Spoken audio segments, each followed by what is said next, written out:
Kobe Bryant was an 18-time NBA All-Star and was widely regarded as one of the greatest NBA players of all time. He went from being a 10-year-old basketball player who didn't score a single point in an entire summer league of play to becoming the number 4 NBA scorer of all time. And today we're going to learn his best advice on how to be a great teammate. Rise and shine, it's Entspresso time! I wake up every morning. Espresso, keep me going. I wake up every morning.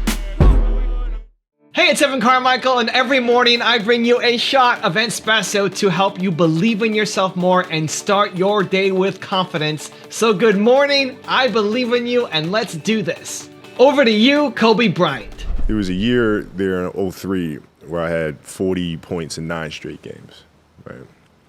Shaq was out. It was a toe thing. So Phil comes to me before the stretch, says, Kobe, we need you to take over the offense. I'm like, all right, cool.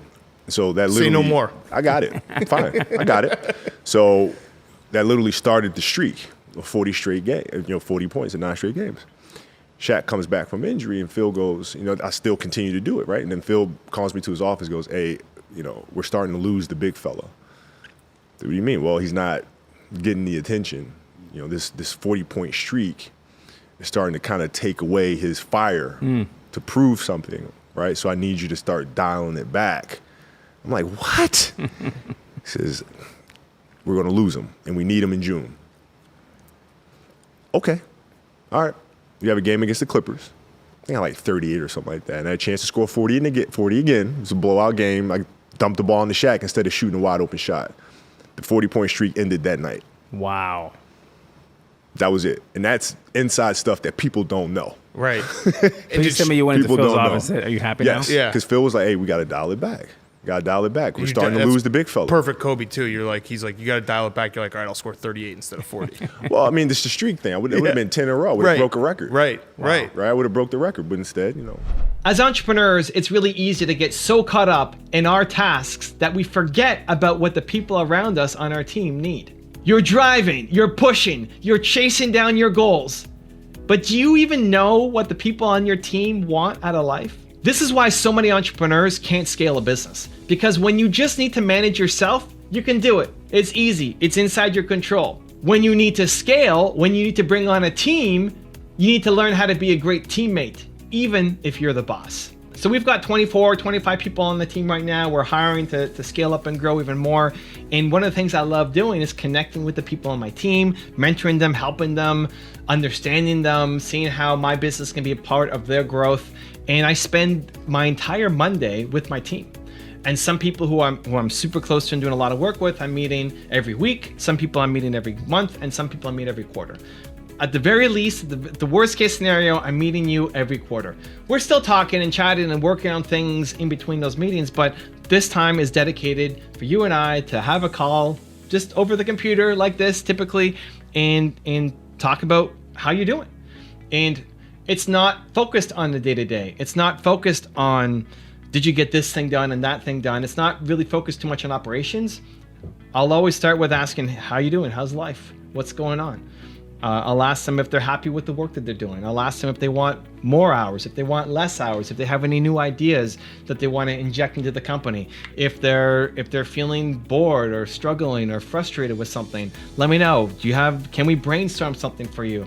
And it's not always something that we can do right away. If somebody's working part-time and they're working 15 hours a week and they want to go to full-time and be at 40 hours a week or 50 hours a week, I may not be able to do that right away. If somebody wants to transition out from being in community management to being in graphic design for me, I may not be able to do that right away. And so I can't always guarantee that, hey, tomorrow this is going to happen for you. But if I know what you want in a life and I know how I can help be a part of that journey, then we can work towards making that happen. If I know you're at 15 hours and you want to get to 40, okay, what other work can we give you? What other projects can I shuffle over to make happen for you as experiments to see? If I know you want to do graphic design and not do community management, then do you have the skill sets to do it already? Do I have a role for you yet? And so it's a weird environment because I don't think a lot of bosses bosses will even spend the time to get to know the people on their team or ask for their opinions or be open with saying, hey, do you want more hours or fewer hours? And so a lot of times the people on the team in the first meeting, I just had my first meeting with somebody last week, and she didn't know what to say. It's like, oh, this isn't how, performance reviews, which she called it, usually goes. Like, yeah, this isn't really a performance review. It's about your life and how can we make it better. And I see us as running, this is what I tell my teammates and what I think of, we're running parallel paths. Everybody that I encounter, I'm running a parallel path. Even you watching right here. Hey, good morning. We're running a parallel path together. Maybe you watch every single Entspresso video I put up. I love you. You're the best. Maybe this is the first and only video that you're ever going to watch. Awesome too. We're running a parallel path together. And some people, that parallel path will just be for 25 minutes at a conference or in a meeting or in a coffee shop. Some of them might be a week long. Some of them might be a month long, a year long, 5 years, a decade. Some might be for life. But I don't just expect everybody to be with me for life. I expect us to run in our parallel paths, and then at some point, you might have to leave and go do something else. And at some point, I might have to push you to leave and go do something else, because what I'm doing is actually holding you back. What you're doing in my company is limiting you now. I don't have the thing that you want to go off and do that. You want to go be a horse trainer. Great. Like, I don't really have an interest in setting up the Believe horse stables, at least anytime soon. So you need to go off and do that, and let's figure out a way to transition you into the business or the company that you want to be in, right? And so taking that approach of I want you to win more than I want you to win with me has a big impact. And I spend all my Mondays basically just spending with my team to try to help them grow and get better. So I've got a 3-step process that I go through that will make it really tactical and give you some specific strategies you can use and apply to your team and your schedule right now. But before that, if you want to have unstoppable confidence, check out my 254 series, where every day for the next 254 days, I'll send you an email with a link to a video that if you watch every day will help shift your confidence forward. It's free. The link to sign up is in the description below. Or to go play someplace else to try to chase a championship. That's not me, man. That's not what my career has been about. There's certain things that we want to get to, but we have to pace those out because we have to have absolute focus.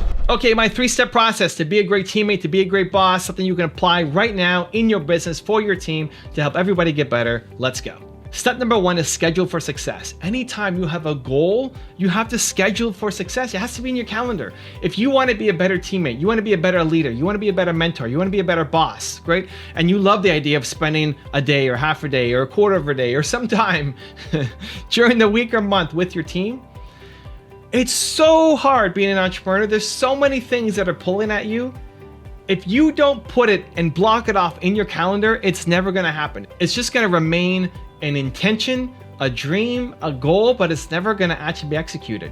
And so for me, I'm faced with so many pressures every day. I want to grow my YouTube channel. I want to promote my book. I want to be doing more speaking. I want to be doing so many things, so many opportunities. I have to say no way more times than I say yes. It's fortunate. I'm not complaining, but I want to spend time with my team as well. And so I have to set that calendar that Monday is my team day, that unless it's super urgent or unless Oprah's calling or some giant thing that's happening, Monday is being spent with my team. So what does that look like for you? You may not have 25 people on your team. Maybe it's just one person. Great. Maybe it's a part-time person. Awesome. How much time do you want to be spending as a mentor? How much is that important to you to be a leader and a mentor for them? And then where in your calendar is that mentorship going to happen? If it's once a week, once a month, once a quarter, put it in your calendar so that you block it off, that nothing touches that time, and put it in their calendar as well, right? Ask them, put it in their calendar. Every Monday at noon, we're gonna have our meeting, right? So that you both have it in there, you've locked it in, and your actions map to your ambitions. Step number 2 is take it off site. For the people who are on my team that are remote, I'm here, I'm in my office, they're in their office, but for the people who are local, I like doing it off site. I like doing it not at my place or not at TDS, at the kind of place of work, but you take it off site. Go to a coffee shop. We'll often do it at a Starbucks or the Whole Foods Cafe to get some healthy options for people. And it's just a more informal setting. People let down their guard a little bit. It's a little more relaxed, not as business and as formal. And it's more personal, right? Sometimes it can be hard to connect with the boss. And so taking it off site, having a more casual setting, not wearing your company uniform if you have one, just so that you actually get to know the person, that you're showing that you care about them, and you're putting them in a more friendly environment, I find at least makes a big difference for the love and the kind of conversation that you can have. So take it off site. And step number 3 is recognize and validate. Part of why people love being a part of a company is the camaraderie, is the teamwork, is being a part of something, that they're not just, alone. And even the most introverted people like to be a part of something. Even if your team is all remote, they like being a part of something. So what we've done in our company is, one, we set up a Facebook group. So apart from me meeting every Monday with everybody in the team, we have a Facebook group where everybody's been added, and my wife is in charge of basically following everybody on Facebook. She loves this stuff. We made her my chief heart officer, and I connect with people through the work. She just stays in touch with people. She loves it. She's people from grade 1 she's still in touch with.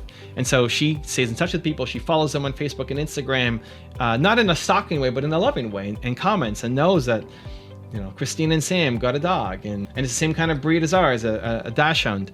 And she just stays on top of things, and it makes people feel more connected, more care, more love, even if you're on other sides of the world.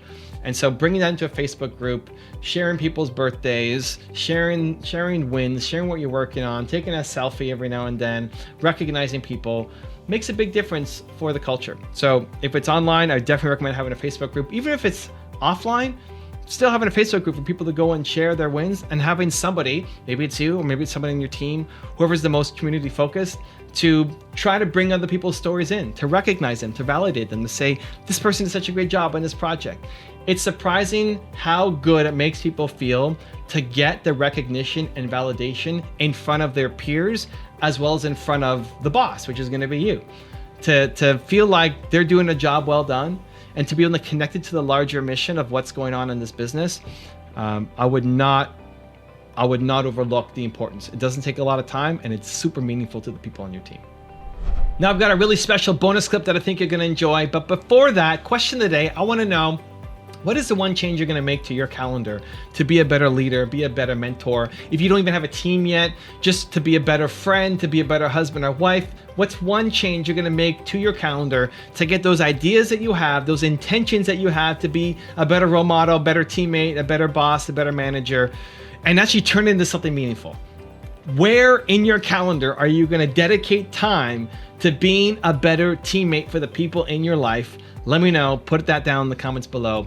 And if you made it this far in a video and you commit to taking action, guys, good morning.